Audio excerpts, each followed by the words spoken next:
할렐루야 샬롬 인사하십니다. 할렐루야 샬롬 샬롬 샬롬 샬롬. 하나님 사랑합니다. 여러분 주 안에서 사랑합니다. 예, 하나님의 은혜로 여호와께서 다시 솔로몬에게 나타나시죠. 예, 여호와의 전 왕궁 건축하기를 마침에 자기 무릇 이루기를 원하던 일이 마친 때에 하나님께서 나타나셔서 단단히 이제 내가 네 기도를 들었으니 내 뇌를 끊어지지 않게 할 것인데 어떻게 경고해 줄 것인데 그 다음에 조건이 있으셔요. 다른 신을 섬겨 그것을 숭배하면 이스라엘 나의 준 땅에서 끊어버릴 거라고 이렇게 말씀하십니다. 분명하게 말씀하시죠. 내가 거룩하게 구별한 이 전이라도 내 앞에서 던져버리니 이스라엘은 모든 민족 가운데 속담거리와 이야기거리가 될 것이다. 다른 신에게 부정하여 그를 숭배하며 그 섬김으로 야훼께서 이 모든 재앙을 저희에게 내리심이라 하리라 하셨더라 말씀하시죠. 그 다음에는 보니 9장 10절에서부터 쭉 나와 있는 19절까지 이야기가 엄청난 것들을 건축하는 부분들이 나와요. 참 정말 많이도 건축했다라는 생각을 제가 읽으면서 했습니다. 11절부터는 갈릴리 땅의 성읍 20을 히람에게 주었는데 히람이 그걸 만족하지 못하죠. 그래서 그 땅 이름을 가볼이라고 지금도 그렇게 내려온다라고 얘기하고 있어요. 그리고 솔로몬의 나머지 업적들에는요 전부 건축인데 건축 숫자를 제가 세어봤더니 10개가 넘어요. 보니까 그래서 그것이 19절까지 건축이 참 심해서 백성들이 얼마나 힘이 들었을까, 세금은 얼마나 많이 걷었을 것이며 또 그 노역자들은 얼마나 많았을까, 이것으로 인하여 많은 불만들이 있었겠구나라는 생각을 제가 했습니다. 그리고 또한 9장 24절부터는 바로의 딸이 나타나죠. 다윗성에서부터 올라와 솔로몬이 저를 위하여 건축한 궁이 있을 때 솔로몬이 그 밀로를 또한 거기도 건축했어요. 그죠? 그리고 게셀, 애국왕 바로가 올라와 그걸 탈취해서 딸이 시집갈 때 줬던 그것도 다시 또 그 성전을 건축을 합니다. 게셀과 아래 베토론을 건축하고 바알락과 그 땅에 들어있는 가드몰과 자기에게는 모든 북고성과 병고성과 마병의 성들을 건축하고 솔로몬이 예루살렘과 레바논과 그 다스리는 온 땅에 건축하고자 하던 것을 다 건축했어요. 나중에 보니까 100가지 짓는 그런 부분들이 나타납니다. 많은 것을 건축했구나. 열왕기상 9장 26절에 보니 솔로몬 왕이 에돔 땅 홍해 물가 에롯 근처 에시온 해변에서 배들을 지은지라. 히람이 자기 종도 그때도 히람이 같이 일을 하죠. 익숙한 사공들을 솔로몬의 종과 함께 그 배로 보내서 많은 것들을 주기도 하고 받기도 하는 그 일. 10장에는 스바 왕이 오죠. 얼마나 지혜로운가 보려고 왔다가 감탄을 하죠. 그리고 야훼를 송축한다. 10장 9절에 보니까 당신의 하나님 야훼를 송축한다 라고 나타나 있는데요. 보니 마태복음 12장 42절에는 예수님이 그 야단을 치시는 분이 나타나 있어요. 심판 때 남방 여왕이 일어나 이 세대 사람을 정죄하리니 이는 그가 솔로몬의 지혜로운 말을 들으려고 땅 끝에서 왔음이거니와 솔로몬보다 더 큰 이가 여기 있느니라 이렇게 말씀에 증거하고 있습니다. 사람이 아무리 지혜롭기로 그 지혜를 누가 주셨는데 하나님이 주셨는데 솔로몬이 너무 넘치고 지나쳤다라는 생각이 저는 들어요. 모든 그릇들이 전부 금그릇이고요. 그리고 은을 귀하게 여기지 않았다가 너무 많은 그 것들을 그 주변 국가에서들 많이 실어다가 조공을 바치고 하다 보니 은은 전혀 귀한 것으로 여겨지지 않고 오죽하면 방패까지도 금으로 만드는 그런 사건인데 그 이후에는 그 금방패를 쓰질 못하죠. 롯방패를 만들어 쓸 만큼 전쟁을 치르는 그런 얘기들이 나오는데 솔로몬의 말들은 애국에서 내어왔어요. 왕의 상고들이 때로 정가에 산 것이며 애국에서 내어 올린 병거는 하나의 은 600세겔, 말은 150세겔이라 이와 같이 햇사람의 모든 왕과 아람 왕들을 위하여도 그 손으로 내어왔더라. 이렇게 할 만큼 엄청난 부와 그리고 그 명예를 누리고 아주 물질적인 부분이 풍요가 넘치고 또 건축도 어마어마하게 해서 참 굉장히 많은 것을 했다라는 생각, 너무 지나치지 않았을까 이런 생각이 있습니다. 우리는 참 세상 살아가면서 잘 살고 싶죠. 누구나 저나 여러분들이나 잘 사는데 그 말씀 하신 어떤 목사님 생각이 납니다. 쟤네 집은 부자야 라는 얘기들을 많이 하는데, 부자라는 것이 꼭 잘 사는 건 아니다. 돈이 많고 부자로 가진 게 많아서 살아인 거지, 그것은 잘 살아 소리를 하는 것은 아니라는 얘기를 제가 들어봤어요. 부자로 산다고 꼭 잘 사는 건 아니에요. 가진 게 좀 없어도, 그죠? 굉장히 단란하게 화목하게 사는 사람들이 잘 사는 사람들이죠. 근데 과연 솔로몬은 잘 살았을까? 저는 그 생각을 해봅니다. 경제적인 면에 있어 잘 살고 싶은 마음이 모두에게 있지만, 그것은 결국 잘못되면 우상이 될 수 있다는 거. 우리의 중심이 경제적으로 더 잘 살기 위한 것이 되어서는 안 된다는 거. 화려한 것을 너무 추구하다 보면 어때요? 정말 중심적인 것이 보이지 않게 되죠. 믿음의 우선순위가 밀리지는 않는지, 넘친다는 게 무슨 뜻일까? 저는 넘친다라는 생각을 했습니다. 미치지 못하다라고 하죠. 너무 지나치면 못 미치는 말 못하다라는 그런 말도 있습니다. 너무 잘났어, 너무 돈이 많아, 너무 똑똑해, 너무 명예가 대단해. 다다익선이라고 그러죠. 많을수록 좋은 것이라고 얘기를 하지만 사실은 많을수록 좋은 것이 아니라 그 많은 것 때문에 문제가 일어날 수도 있습니다. 큰 그릇, 물탱크처럼 큰 그릇은 너무 많다라는 얘기를 안 하는데요. 작은 그릇에 너무 많은 게 들어가 있으면 어떨까요? 넘친다라고 생각이 됩니다. 이게 너무 많은 거죠. 나는 많은 돈과 많은 명예와 많은 건강에 그릇이 과연 그만한 그릇이 되는가? 내가 그것을 충분히 수용할 만하고 소화시킬 만한가? 그것을 우리가 한번 이 솔로몬의 9장과 10장을 통해서 한번 생각해 봐야 되겠어요. 부작용이 생겼을 때 너무라는 말을 사용하죠. 큰데 어느 정도가 들어가 있는 걸 갖고 너무 많다고 하진 않아요. 넘치는 걸 가지고 너무 많다고 합니다. 없어서 문제이지 많아서 문제는 아닌데 많아서 문제들이 생기죠. 잠언 30장 8절에서 9절 어저께 여러분과 같이 나눴는데요. 아굴이라는 사람의 고백, 굉장히 귀한 고백이죠. 8절 9절에 나로 가난하게도 마옵시고 부하게도 마옵시고 필요한 양식으로 내게 먹게 하시옵소서.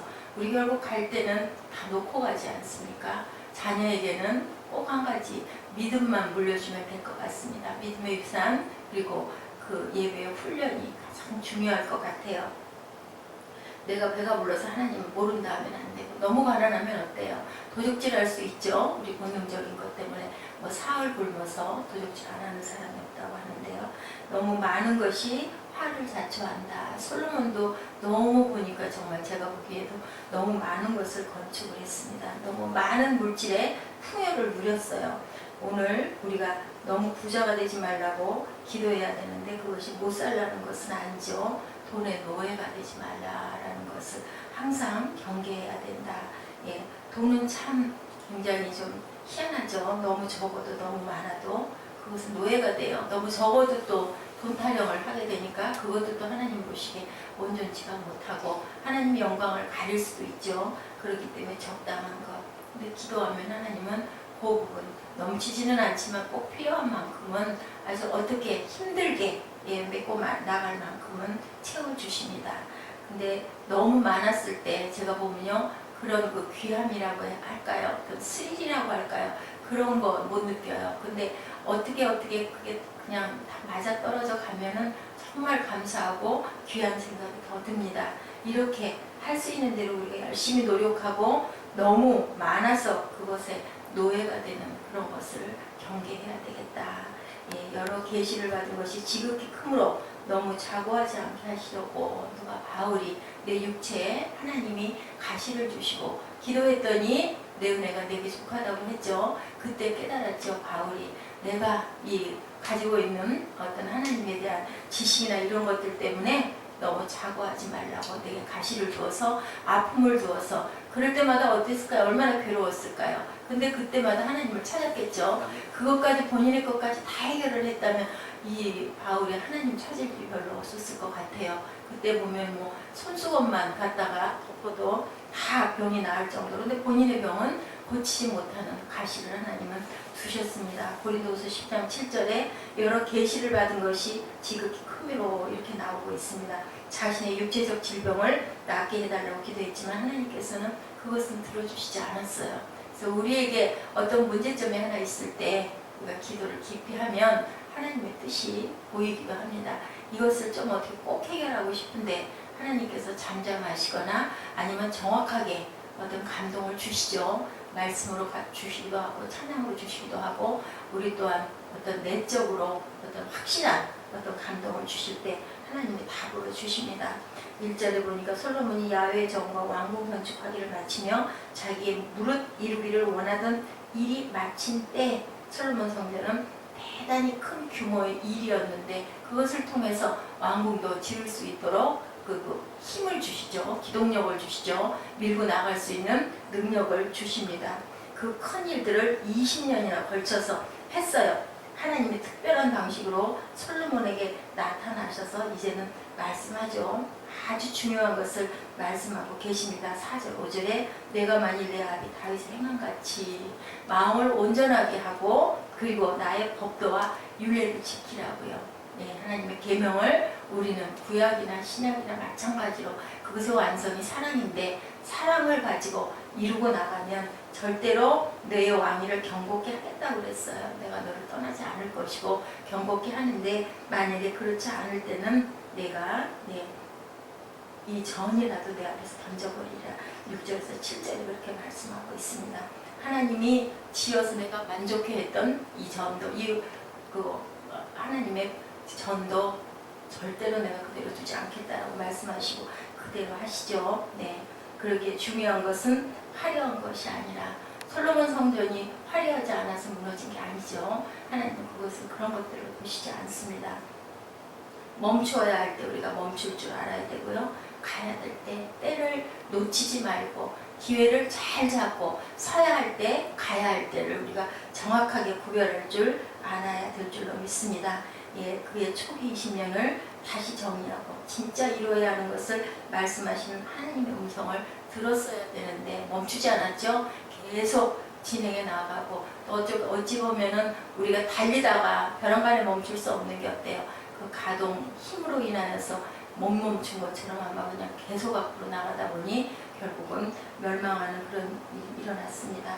더 많은 분사력을 키웠죠. 너무 많은 기금속과 무기들이 오히려 말씀에 어긋난 것임에도 불구하고 더욱더 모으게 됐어요. 주변에서 조공은 엄청나게 들어왔을 것이고 은이 너무 흔해서 은은 귀금속으로 여겨지지도 않을 만큼 이렇게 귀한 것을 귀한 줄 모르고 분별해야 될 것이 분별이 안 되고 그러다 보면 어때요? 내가 멈추지 않으면 타인에게 멈춤을 받으면 어떻게 됩니까? 이미 때는 늦죠. 고통이 따르게 된다는 것을 우리가 이 솔로몬의 10장을 통해서 우리가 꼭 깊이 생각해야 됩니다.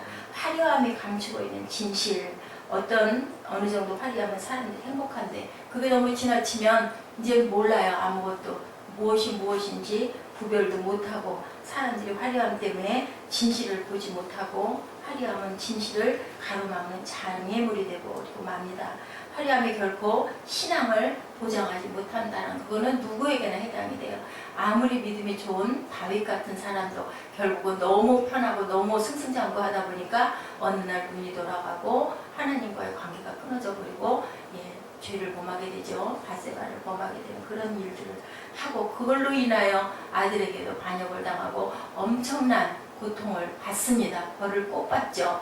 그래도 건짐을 받는 것은 회개하고 하나님께 돌아섰기 때문에 우리가 깊이 알고 짚고 우리가 그것을 본받고 넘어가야 될 줄로 믿습니다. 그 영혼이 하나님을 찾을 여유와 가난함을 주지 않기도 한다는 거. 우리가 많은 것을 가졌을 때 정말 자고해야 된다는 것을 우리가 깊이 생각해 봅니다. 그 백성이 믿음에서 떠날 때 파괴되어진다고 분명히 말씀하셨죠. 교회의 본질은 깨어 있어서 지켜야 된다는 거예요.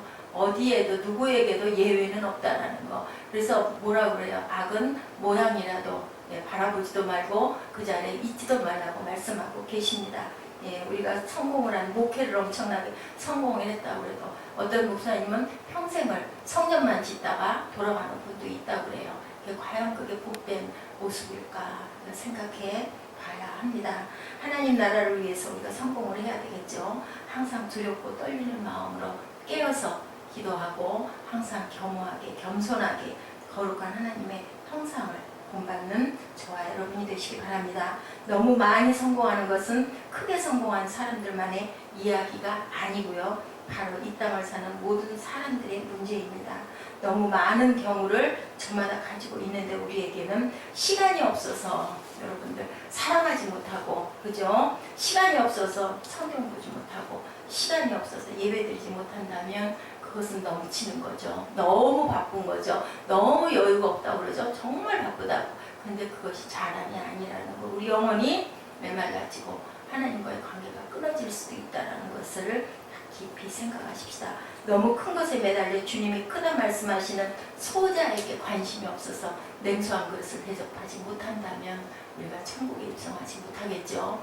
깊이 생각하고 말씀을 경고로 듣지 못했던 솔로몬이 안타까웠던 것처럼 과연 우리는 하나님의 음성을 오늘 잘 듣고 있는지, 이 말씀을 통해서 열어주셨잖아요. 다 열어놓으셨잖아요. 보라고 하시잖아요. 성경 66권을 통해서 오늘도 승리하는 하루, 하나님의 영광을 바라보는 하루, 너무나 바빠가지고 하나님을 예배하지 못하고 기도하지 못하고 듣지 못하는 일이 없도록 조금은 우리가 어떤 그 빈 허를 가지고 하나님을 바라볼 줄 아는 그러한 저와 여러분이 되시기를 주님의 이름으로 축복합니다.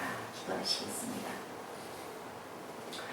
네, 하나님 감사합니다. 주님, 하나님께서 우리에게 지혜를 주셨습니다. 어떤 것도 얼마나 대단한 것도 결국은 하늘 아래 있다라는 것을 우리들 깨닫게 하여 주옵시고, 스바의 여왕이 야훼 이름으로 솔로몬의 명성을 두고 찾아왔을 때 예수께서는 그것을 나무라셨습니다. 하나님, 하늘 아래 그보다 더 큰 자가 있다라는 거, 우리가 아무리 세상에 잘났다고 똑똑하다고 외치고 다닌다 할지라도 결국은 하늘 아래 뇌라고 주님 우리나라 말에도 있습니다. 깊이 생각할 수 있게 하여 주시고, 하나님 예배하는 거, 말씀 묵상하는 거, 그리고 사랑하는 거, 이웃이 사랑하고 그리고 하나님을 사랑하고 부모와 자녀와 부부가 사랑하는 부분을 게을리하지 않는 그러한 저희가 되도록 하여 주셔서 하나님이 지으신 아름다운 창조물을 주님 기쁘게 누리고 잘 주님 다스리고 나아갈 수 있는 저희들, 잘 사랑하고 갈 수 있는 저희 인생들이 될 수 있도록 축복하여 주옵소서. 감사드리옵고 예수 그리스도의 이름으로 감사하며 기도드렸습니다.